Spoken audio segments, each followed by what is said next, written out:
everyone, welcome back to my channel. SSLC 2025 Mathematics My Goal Target 80 One Short Revision Application Type Questions na discuss ಮಾಡ್ತಾ ಬರ್ತಾ ಇದ್ದೀನಿ. Previous session ಅಲ್ಲಿ ನಾನು quadratic equation ಅಲ್ಲಿ ಕೇಳುವಂತ number based ಮತ್ತೆ geometrical shape based questions ನಾನು ಹೇಳ್ಕೊಟ್ಟಿದ್ದೆ. ಇವತ್ತಿನ session continue ಮಾಡ್ತಾ ಇದ್ದೀನಿ ಇದೇ ಲೆಸನ್ ಇಂದ, ಯಾಕಂದ್ರೆ ತುಂಬಾನೇ ಕ್ವೆಶನ್ ಸ್ವಲ್ಪ ಡಿಫ್ರೆಂಟ್ ಆಗಿ ಕೇಳುವಂಥದ್ದು ಇದೇ ಲೆಸನ್ ಅಲ್ಲಿ. ಇವತ್ತಿನ ಸೆಷನ್ ಅಲ್ಲಿ ನಾನು ಯೂನಿಟರಿ ಮೆಥಡ್ ಏನ್ ಮೆಸೇಜ್ ಯೂನಿಟರಿ ಮೆಥಡ್ ಅಂದ್ರೆ ಕ್ವೆಶನ್ಸ್ ನೋಡಿದ್ರೆ ನಿಮಗೆ ಗೊತ್ತಾಗುತ್ತೆ ಯೂನಿಟರಿ ಮೆಥಡ್ ಅಂದ್ರೆ ಹೇಗೆ ಅನ್ನೋದ್ರ ಬಗ್ಗೆ. ಸೊ ಹಾಗಾಗಿ ಇದರಲ್ಲಿ unitary method type of questions ನ ಡಿಸ್ಕಸ್ ಮಾಡ್ತೀನಿ. ನಿಮ್ಗೊಂದಷ್ಟು ಹೋಮ್ವರ್ಕ್ ಕೂಡ ನಾನು ಕೊಡ್ತೀನಿ, ಪ್ರಾಕ್ಟೀಸ್ ಮಾಡಿ.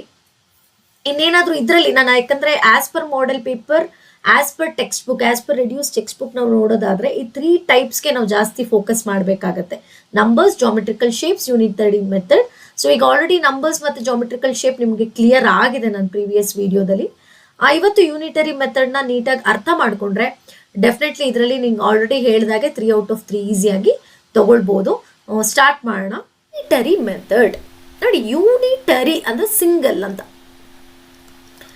ಅಂತ. ಫಾರ್ ಎಕ್ಸಾಂಪಲ್ ಏನ್ ಮ್ಯಾಮ್ ಇದು ಯೂನಿಟರಿ ಮೆಥಡ್ ಅಂದ್ರೆ ಹೇಗೆ ಅಂತಂದ್ರೆ ನೋಡಿ, ಈಗ ಫಾರ್ ಎಕ್ಸಾಂಪಲ್ ನೀವು ಒಂದಷ್ಟು ಅಂಗಡಿಗೆ ಹೋಗ್ತೀರಾ, you will go for stationery shop, you are going to take some pencils. ಅವಾಗ ಎಷ್ಟೋ ಕಾಸ್ಟ್ ಆಗಿರುತ್ತೆ, ಎಷ್ಟೋ pencils, you will not get the numbers ಎಷ್ಟು ಅಂತ ಗೊತ್ತಿಲ್ಲ, but you will give the total amount. 80 rupees ಕೊಟ್ಟು ಬಂದಿರ್ತಾರೆ, ಎಷ್ಟೋ ಪೆನ್ಸಿಲ್ಸ್ ತೊಗೊಂಡು. ಹಾಗಾದ್ರೆ what will be the cost of 1 pencil ಅಂತಂದಾಗ ಇಲ್ಲಿ ನಂಬರ್ ಆಫ್ ಪೆನ್ಸಿಲ್ಸ್ನ ನೀವು ಎಕ್ಸ್ ಅಂತ ತಗೊಂಡು if you divide by this you are going to get ಅಂದ್ರೆ ಸಿಂಗಲ್. ಇಲ್ಲಿ ಯೂನಿಟರಿ ಅಂತಂದ್ರೆ ದ ಹೋಲ್ನ ಕೊಟ್ಟಿರೋದನ್ನ ಸಿಂಗಲ್ಗೆ ನಾವು ಕನ್ವರ್ಟ್ ಮಾಡ್ಕೋತೀವಿ. ಓಕೆ, ಕ್ವೆಶನ್ಸ್ ಬಂದಾಗ ನಾನು ಎಕ್ಸ್ಪ್ಲೇನ್ ಮಾಡ್ತಾ ಹೋಗ್ತೀನಿ. ಇಲ್ಲಿ ಬೈಯಿಂಗ್ ಅಂತಾನೆ ಬರುತ್ತೆ, ಬಾಟ್ ಅಥವಾ ಡಿವೈಡೆಡ್. ಯಾವುದೋ ಒಂದಿಷ್ಟು ಜನಕ್ಕೆ ಡಿವೈಡ್ ಮಾಡಿದೆ, ಇನ್ನೆಷ್ಟು ಜನ ಸೇರ್ಕೊಂಡ್ರೆ ಅಥವಾ ಒಂದಷ್ಟು ಜನ ಹೊರಗೆ ಹೋದ್ರೆ ಒಂದಷ್ಟು ಬರುತ್ತೆ. ಈ ಥರದ್ದೆಲ್ಲ ಕ್ವೆಶನ್ಸ್ ನೋಡ್ತಾ ಬನ್ನಿ, ನಾನು ಒಂದಷ್ಟು ಕ್ವೆಶನ್ಸ್ ಹೇಳ್ತಾ ಹೋಗ್ತೀನಿ, ಆಗ ಕ್ಲಾರಿಟಿ ಸಿಗುತ್ತೆ ನಿಮ್ಗೆ ಯೂನಿಟರಿ ಮೆಥಡ್ ಅಂದ್ರೆ ಏನು ಅಂತ ಹೇಳಿ. So will go for first question. First question ನೋಡಿ, a man buys a number of pens for rupees 80. Okay, a man buys number of pens for rupees 80. Okay, actually ಈ ಥರ question books related ಆಗಿ ಕೊಟ್ಟಿದ್ದಾರೆ ಎಕ್ಸಾಮಲ್ಲಿ, board ಎಕ್ಸಾಮಲ್ಲಿ. So ಅದನ್ನು observe ಮಾಡಬೇಕು ನೀವು.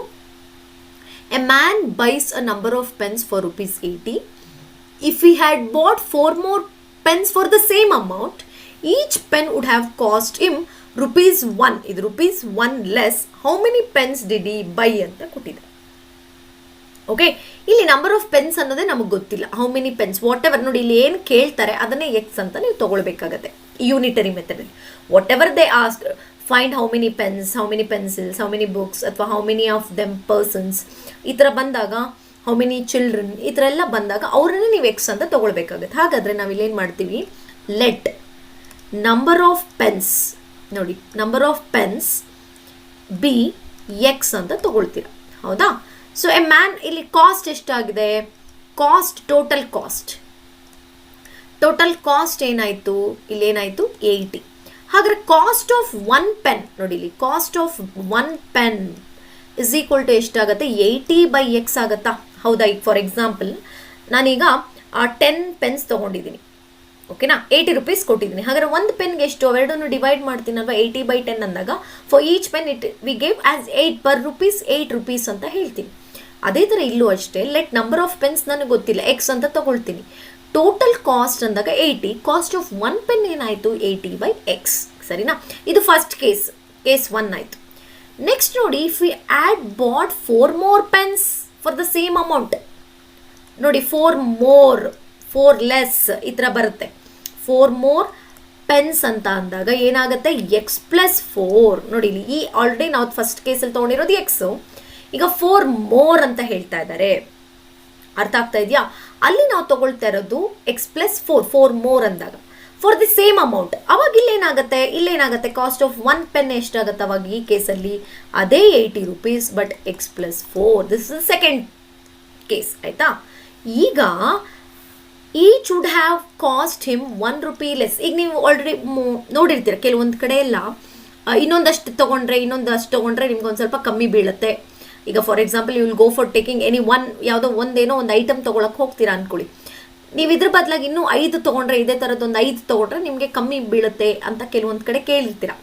ಓಕೆ, ಅದು ಇಲ್ಲೂ ಅದೇ ಥರನೇ, ಅಂದರೆ ಕಮ್ಮಿ ಇನ್ ದ ಸೆನ್ಸ್ ಈ ಕಾಸ್ಟ್ ನೋಡಿ, ಈ ಕಾಸ್ಟ್ ತಗೊಂಡಾಗ ಈ ಕಾಸ್ಟಿಗೆ ಅಂದರೆ ಎಲ್ಲಿ ಕಾಸ್ಟ್ ಕಮ್ಮಿ ಆಗುತ್ತೆ ಅಂತ ಹೇಳ್ತಿದ್ದಾರೆ ಅವರು ಸೆಕೆಂಡ್ ಕೇಸಲ್ಲಿ. ಈಗ ನೀವೇ ನೋಡಿ, ಈಗ ನಿಮ್ಮದು ನೀವೆಲ್ಲೋ ಹೋಗಿರ್ತೀರಾ ಅಂತ ಇಟ್ಕೊಳ್ಳೋಣ, ದ ಅಮೌಂಟ್ ಎಷ್ಟೋ ಒಂದು ಅಮೌಂಟ್ ಶೇರಿಂಗ್ ಅಮೌಂಟ್ ಅಂತ ಹೇಳಿ.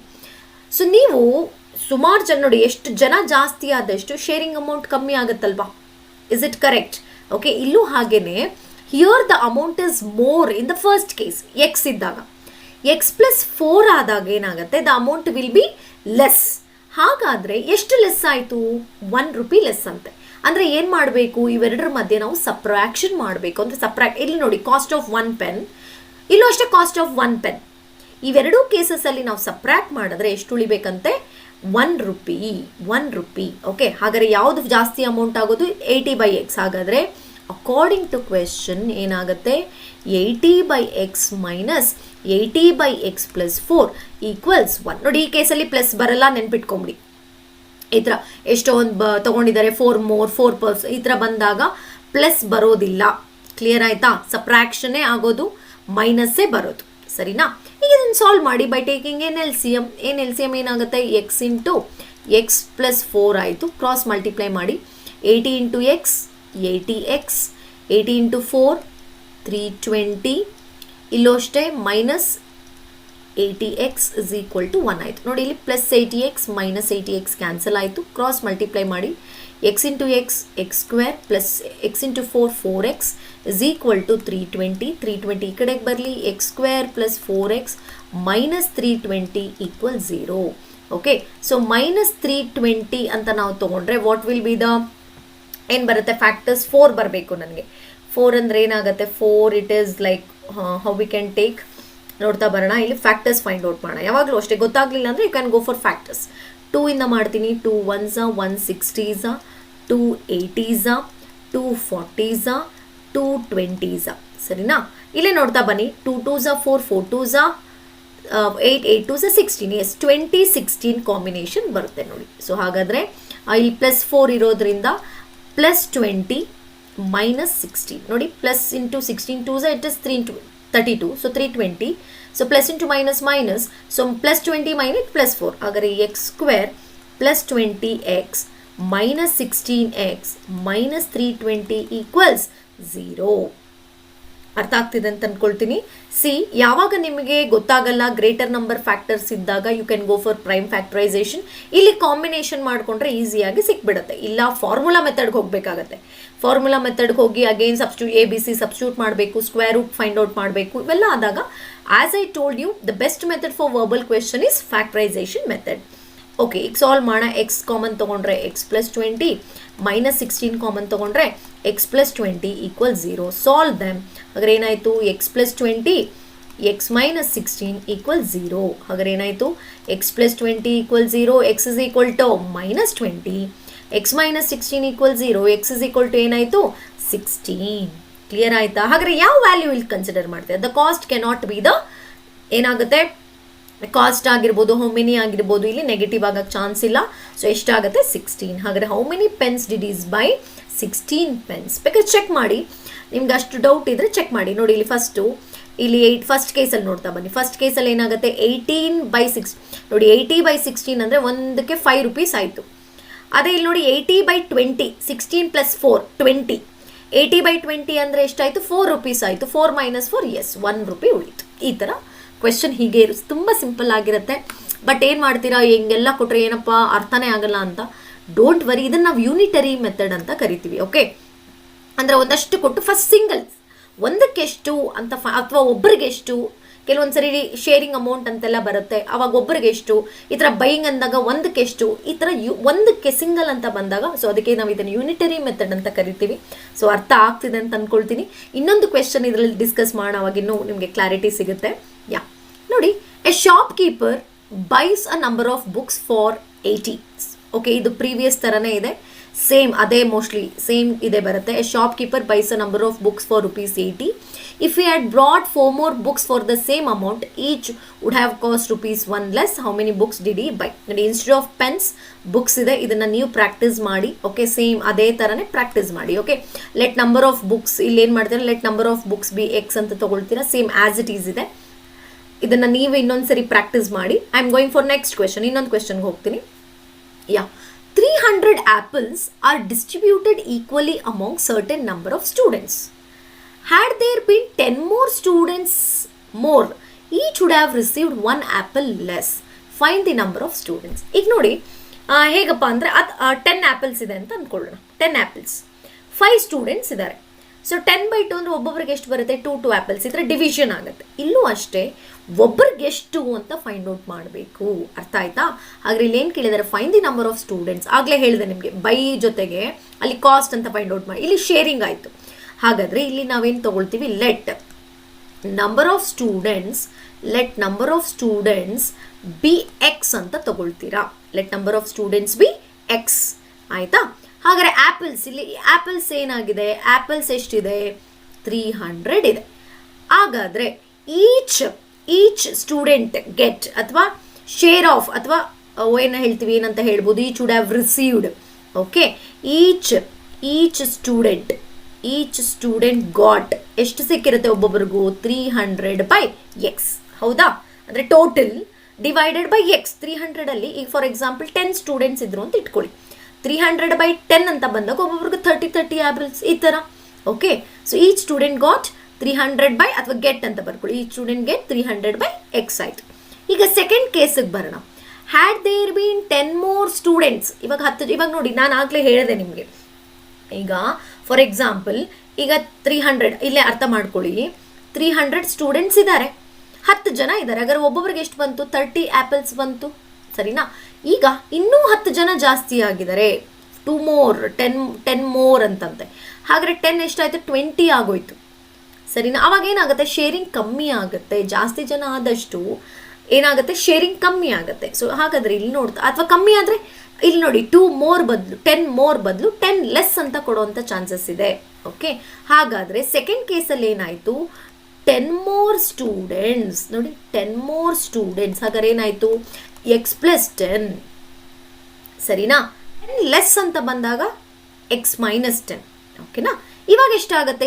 ಇವಾಗ ಎಷ್ಟು ಸಿಗುತ್ತೆ? ಈಚ್ ಸ್ಟೂಡೆಂಟ್ ಗೆಟ್ ಎಷ್ಟಾಗುತ್ತೆ? ಇವಾಗ ಆ್ಯಪಲ್ಸಲ್ಲಿ 300/x+10. ಇವಾಗ ಏನು ಮಾಡ್ತೀರಾ ನೋಡಿ? ಈ ಕೇಸಲ್ಲಿ ಸ್ವಲ್ಪ ಜಾಸ್ತಿ ಸಿಕ್ಕಿರುತ್ತೆ. ಇಲ್ಲಿ ಜಾಸ್ತಿ ಜನ ಆದರು, ನಂಬರ್ ಆಫ್ ಸ್ಟೂಡೆಂಟ್ಸ್ ಜಾಸ್ತಿ ಇತ್ತು. ಅವಾಗ ಇಲ್ಲಿ ಕಮ್ಮಿ ಆಗಿರುತ್ತೆ. So you will go for subtraction according to, ನಾನು ಆಗಲೇ ಹೇಳಿದ್ದೀನಿ ಈ ಥರ ಕ್ವೆಶನ್ಸಲ್ಲಿ ಸಬ್ಟ್ರಾಕ್ಷನ್ ಆಗುತ್ತೆ. 300/x - 300/x+10 is equal to ಎಷ್ಟು? 1 ಆ್ಯಪಲ್ ಲೆಸ್. ಕ್ಲಿಯರ್ ಆಯಿತಾ? ಇದನ್ನು ಸಾಲ್ವ್ ಮಾಡೋಣ. LCM ತಗೊಳ್ಳಿ. x × x+10 ಇಲ್ಲಿ ಮಲ್ಟಿಪ್ಲೈ ಮಾಡಿಕೊಂಡ್ರೆ 300 × x 300x plus 300 × 10 3000. Okay, minus 300x is equal to 1. ನೋಡಿ, ಮೈನಸ್ ಪ್ಲಸ್ ಕ್ಯಾನ್ಸಲ್ ಆಯಿತು. So will solve it. Cross multiply ಮಾಡಿಕೊಂಡ್ರೆ x × x² plus x × n 10x is equal to 3000.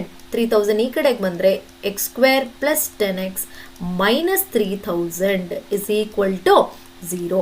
ನೋಡಿ 3000 ಅಂದ ತಕ್ಷಣ very simple. 30 ಅಂತ ತೊಗೊಂಡ್ರೆ 6 5s ಅಲ್ಲೇ ಬರುತ್ತೆ. 60 × 50. ಸೊ ಏನಾಯಿತು? Plus 60 minus 50 plus into minus ಏನಾಗುತ್ತೆ? ಇಲ್ಲಿ ಮೈನಸ್.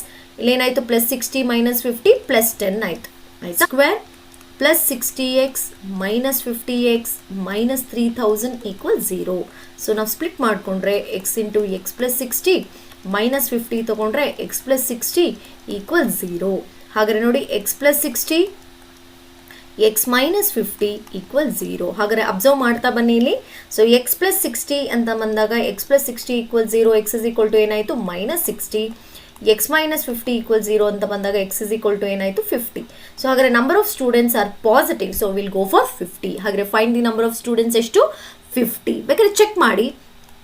ಫಸ್ಟ್ ಕೇಸಲ್ಲಿ 300/50 ಅಂತಂದರೆ ಎಷ್ಟೆಷ್ಟು ಬಂತು? ಒಬ್ಬೊಬ್ಬರಿಗೆ 6 ಆ್ಯಪಲ್ಸ್ ಬಂತು. ಅದೇ ನೋಡಿ 10 more ಆದರು. 10 more ಅಂದರೆ ಎಷ್ಟಾಯಿತು? 60 ಆಯಿತು. ಅವಾಗೇನಾಯಿತು? 5 ಆಯಿತು. 6 - 5 ಮಾಡಿದ್ರೆ ನಮಗೆ ಎಷ್ಟು ಬರುತ್ತೆ? 1 ಆ್ಯಪಲ್ ಲೆಸ್. ಈ ಥರ ಸಾಲ್ವ್ ಮಾಡಬೇಕು. ತುಂಬಾ ಈಸಿ ಆ್ಯಕ್ಚುಲಿ. ಬಟ್ ನೀವು ಒಂದು ಸ್ವಲ್ಪ ಪ್ರಾಕ್ಟೀಸ್ ಮಾಡಿ ಕ್ವೆಶನ್ ಅರ್ಥ ಮಾಡ್ಕೊಳ್ಳಿ ಅಷ್ಟೇ. ಆ್ಯಕ್ಚುಲಿ ಮ್ಯಾಥ್ಸ್ನ ಸ್ವಲ್ಪ ಅರ್ಥ ಮಾಡಿಕೊಂಡು ಎಂಜಾಯ್ ಮಾಡ್ಕೊಂಡು ಮಾಡಿ. Definitely it is easy. ಒಂದ್ಸರಿ ಕಷ್ಟ ಅಂದ್ಕೊಂಬಿಟ್ರೆ ಕಷ್ಟನೇ. ಓಕೆ, ನೋಡಿ ಇಲ್ಲಿ ಎಲ್ಲ ಆನ್ಸರ್ಸ್ ಇಲ್ಲೇ ಇದೆ. ನೀವೇನು ಹೊಸದಾಗಿ ಓದ್ಕೊಂಡು ಬಂದು ಏನೂ ನಾವು ಮಾಡ್ತಿಲ್ಲ. ಆ ಕ್ವೆಶನ್ನ ಅರ್ಥ ಮಾಡ್ಕೊಳ್ಳಿದ್ದಿದೆ. ಅದಕ್ಕೆ ಹೇಳಿದ್ದು ನಾನು ಕ್ವಾಡ್ರಾಟಿಕ್ ಈಕ್ವೇಷನ್ ಲೆಸನ್ಸ್ನ ನೀವು ಜನರಲ್ ಆಗಿ ಥಿಂಕ್ ಮಾಡಬೇಕು, ಲೆಸನ್ ರಿಲೇಟೆಡ್ ಆಗಿ ಥಿಂಕ್ ಮಾಡಬಾರ್ದು, ಜನರಲ್ ಆಗಿ. ಈಗ 30 ಜನ ಇದ್ದಾರೆ, ಒಂದಷ್ಟು ಜನಕ್ಕೆ ಡಿವೈಡ್ ಅದನ್ನು ಎಕ್ಸ್ ಅಂತ ತಗೊಳ್ತೀವಿ, ಒಬ್ಬರಿಗೆ ಎಷ್ಟು ಸಿಕ್ತು, ಅದಕ್ಕೆ ನಾವು ಇಲ್ಲಿ ಯೂನಿಟರಿ ಮೆಥಡ್ ಅಂತ ಕೊಟ್ಟಿರೋದು ಇದೇ ಕಾರಣಕ್ಕೆ. ಕ್ಲಿಯರ್ ಆಯ್ತಾ? ಸೊ ನೋಡಿ, ಯೂನಿಟರಿ ಮೆಥಡಲ್ಲಿ ಕೇಳುವಂಥ ಕ್ವೆಶನ್ಸ್ ಹೋಪ್ ನಿಮಗೆ ಸ್ವಲ್ಪ ಡಿಫ್ರೆಂಟ್ ಆಗಿತ್ತು. ಕರೆಕ್ಟಾಗಿ ಅಂದರೆ ಕ್ವೆಶನ್ ಕರೆಕ್ಟಾಗಿ ನೀವು ಅರ್ಥ ಮಾಡ್ಕೊಂಡು ಅದನ್ನು ನೀವು ಸ್ಟೇಟ್ಮೆಂಟನ್ನು ಲೈಕ್ ವಿತ್ ನಂಬರ್ಸ್ ರಿಲೇಟೆಡ್ ಆಗಿ ನ್ಯೂಮರಿಕಲ್ ಆಗಿ ಬರ್ಕೊಂಡು ಬಿಟ್ರೆ ಖಂಡಿತ ನಿಮಗೆ ಕ್ವಾಡ್ರಾಟಿಕ್ ಇಕ್ವೇಷನ್ನ ಸಾಲ್ವ್ ಮಾಡೋದು ಅಷ್ಟು ಕಷ್ಟ ಆಗಲ್ಲ. ಆಮೇಲೆ ಫ್ಯಾಕ್ಟ್ರೈಸ್ ಮಾಡೋದು ಈಸಿಯಾಗಿ ಹೇಳ್ಕೊಟ್ಟಿದ್ದೀನಿ, ಯಾಕಂದರೆ ನೀವು ಮಾಡಬೇಕಾಗಿರೋದೇ ಫ್ಯಾಕ್ಟ್ರೈಸೇಷನ್ ಮೆಥಡ್, ನಿಮ್ಗಿರೋದೇ ಅದು ಈ ಸರಿ. ಹಾಗಾಗಿ ನಿಮ್ಮ ವರ್ಬಲ್ ಕ್ವೆಶನ್ಸ್ನ ಫ್ಯಾಕ್ಟ್ರೈಸೇಷನ್ ಹೇಗೆ ಮಾಡಬೇಕು, ಕ್ವೆಶನ್ಸ್ ಹೆಂಗಿದ್ರೆ ಹೇಗೆ ತೊಗೊಳ್ಬೇಕು ಅನ್ನೋದನ್ನು ಕೂಡ ನಾನು ಇಲ್ಲಿ ಹೇಳ್ಕೊಟ್ಟಿದ್ದೀನಿ. ಆದಷ್ಟು ಒಂದಷ್ಟು ಕ್ವೆಶನ್ಸ್ ಬೇರೆ ಬೇರೆ ಇದರಲ್ಲಿ ಪ್ರಾಕ್ಟೀಸ್ ಮಾಡಿದ್ರೆ ಖಂಡಿತ ಈ ಲೆಸನ್ನಲ್ಲಿ ನಿಮ್ಗೆ ಈಸಿ ಅನ್ಸುತ್ತೆ. ಓಕೆ, ಇದಿಷ್ಟು ಕ್ವಾಡ್ರಾಟಿಕ್ ಈಕ್ವೇಷನ್ ಅಲ್ಲಿ ಕೇಳೋಂಥ ವರ್ಬಲ್ ಸ್ಟೇಟ್ಮೆಂಟ್ಸ್. ನೆಕ್ಸ್ಟ್ ಸೆಷನಲ್ಲಿ ನೆಕ್ಸ್ಟ್ ಲೆಸನ್ ಬರ್ತೀನಿ. ಇನ್ಯಾವ ಲೆಸನ್ ನಿಮಗೆ ಸ್ವಲ್ಪ ಟಫ್ ಅನ್ನಿಸ್ತಿದೆ, ಅಪ್ಲಿಕೇಶನ್ ಆಫ್ ಟ್ರಿಗ್ನೋಮೆಟ್ರಿ ಆಗಿರ್ಬೋದು, ಅಥವಾ ಟ್ರಿಗ್ನೋಮೆಟ್ರಿ ಪ್ರೂವಿಂಗ್ ಆಗಿರ್ಬೋದು, ಅಥವಾ surface area and volume, polynomials ಅಲ್ಲಿ ಸ್ವಲ್ಪ ಡಿಫ್ರೆಂಟ್ ಆಗಿ ಕೇಳುವಂಥ ಕ್ವೆಶನ್ಸ್, ಈ ಥರದ್ದು ಒಂದಷ್ಟು ಚಾಪ್ಟರ್ಸ್ನ ಅಪ್ಲಿಕೇಶನ್ ಲೆವೆಲ್ ಅಂತೇಳಿ ನಾನು ಲಿಸ್ಟ್ ಮಾಡ್ಕೊಂಡಿದ್ದೀನಿ. ಅದ್ರ ಪ್ರಕಾರ ಹೇಳ್ಕೊಡ್ತಾ ಬರ್ತೀನಿ. ಹೀಗೆ ವಿಡಿಯೋಸ್ನ ನೋಡ್ತಾ ಇರಿ, ಸಪೋರ್ಟ್ ಮಾಡಿ, ಆದಷ್ಟು ಶೇರ್ ಮಾಡಿ, ಎಕ್ಸಾಮ್ಸ್ ಹತ್ರ ಬರ್ತಿರೋದ್ರಿಂದ. ಓಕೆ, ನೆಕ್ಸ್ಟ್ ಸೆಷನ್ ಮೀಟ್ ಮಾಡ್ತೀನಿ. Thank you.